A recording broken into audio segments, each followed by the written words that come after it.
अब देख रहे हैं नवोदय टाइम्स पंजाब केसरी टीवी। देश के अंदर ओमिक्रॉन के मामले जैसे जैसे बढ़ रहे हैं, ऐसे ही कोरोना के जो केस हैं वो भी लगातार बढ़ रहे हैं। जो ओमिक्रॉन है वो कोविड ही है, मतलब कोविड 19 का ही एक वेरिएंट है। ऐसा नहीं है कि कोई नया वायरस आ गया, वायरस वो सेम है।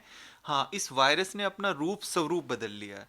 जैसे हम वायरस से बचने की कोशिश कर रहे हैं, ऐसे ही वायरस भी हमसे बचने की कोशिश कर रहा है, और वो इसी बचाव में अपना रूप बदले जा रहा है। तो जैसे हम बात भी कर रहे हैं कि क्या लगता है कि जो बूस्टर डोज अब आ रही है मार्केट के अंदर, क्या लगता है कि उससे ओमिक्रॉन पर कोई फायदा मिलेगा या फिर कैसे उसका वर्क होगा?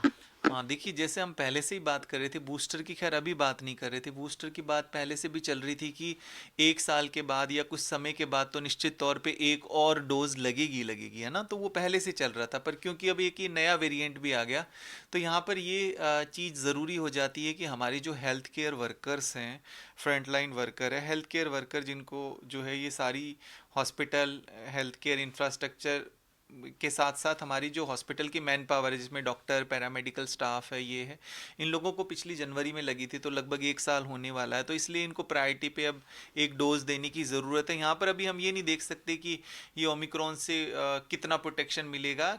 आपको डोज दे दी, तो जैसे हम डेल्टा की भी बात करें तो डेल्टा पे भी हमारी जो वैक्सीन थी उसका प्रोटेक्शन रहा था। हालांकि वैक्सीन जब बनी थी वो शुरुआती जो फर्स्ट हमारा वेरिएंट आया था उसके अनुसार बनी थी, पर फिर भी उसने डेल्टा पे काम किया। हाँ, ओमिक्रॉन पे हो सकता है उतना काम ना करे, पर काम ज़रूर करेगी। पर जितना भी देखा जा रहा है, डेटा अभी तक आया है, जो लोग वैक्सीनेटेड हैं तो उनको बीमारी की गंभीरता होने से सुरक्षा ज़रूर मिल रही है। तो इसलिए अभी जो प्रायोरिटी की भी है सरकार ने कि सबसे पहले जो हेल्थ केयर इंफ्रास्ट्रक्चर वाले, हेल्थ केयर हमारे वर्कर्स हैं, फ्रंटलाइन वर्कर्स हैं, उनको वैक्सीन लगाई जाएगी। और जैसे कि 15 से 18 साल के बच्चों के लिए भी अप्रूव हो गई है कोवैक्सीन, तो उनको वो लगाई जाएगी। और इसके अलावा हमारे जो बुजुर्ग हैं 60 ईयर्स और जिनको कोई और अन्य गंभीर बीमारी है, उनको भी वैक्सीन लगाई जाएगी। पर इसके बाद एज ग्रुप और कम होता चला जाएगा फेस्ड मैनर में। बाकी जो इससे कम एज वाले हैं उनको भी लगना शुरू हो जाएगा। लोगों के लिए कोई मैसेज देंगे सर आप?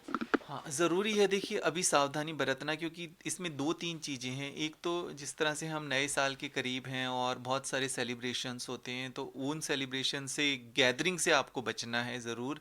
आप सोच रहे हैं कि बाहर रिस्ट्रिक्शंस हो गई है, बाहर गैदरिंग नहीं हो रही, तो हम घर में ही एक गेट टुगेदर कर लें। देखिए वो भी बहुत ज़्यादा ज़रूरी है, क्योंकि ये संक्रामक ज़्यादा है, तो घर में भी आपको सावधानी बरतनी है। इस तरह की कोई आप बहुत ज़्यादा भीड़ भाड़ का कोई प्रोग्राम घर के अंदर भी ना करें, क्योंकि वो भी उसमें भी संक्रमित कोई पर्सन हो सकता है। तो इसलिए आपको वहाँ पर निश्चित तौर पर ध्यान रखनी है, और थोड़े से अपने जो ट्रैवल के प्लान है उसको थोड़ा आगे अभी एक्सटेंड कर लीजिए, क्योंकि इस समय संक्रमण दर ज़्यादा है। तो कहीं ना कहीं ऐसा नहीं है कि आपको लगता है कि हम अपने शहर से दूसरे शहर में चले जाते हैं, संक्रमण तो हर तरफ है। तो आपको अननेसेसरली ट्रैवल को अवॉइड करना, और बहुत ज़्यादा ज़रूरी है कि आपको कोई बहुत काम ऐसा नहीं है ज़रूरी अननेसेसरली, तो आपको इधर उधर मूवमेंट अपनी नहीं करनी है।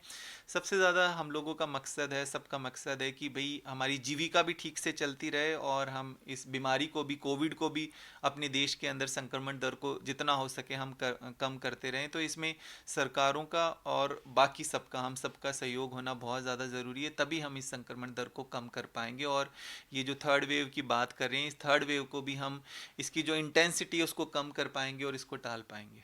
तो बिल्कुल, ये थे मेडिकल एक्सपर्ट समीर भाटी, जिन्होंने कोरोना के नए वेरिएंट ओमिक्रॉन के बारे में जानकारी दी। दिल्ली से कमल कुमार कंसल, नवोदय टाइम्स पंजाब केसरी टीवी।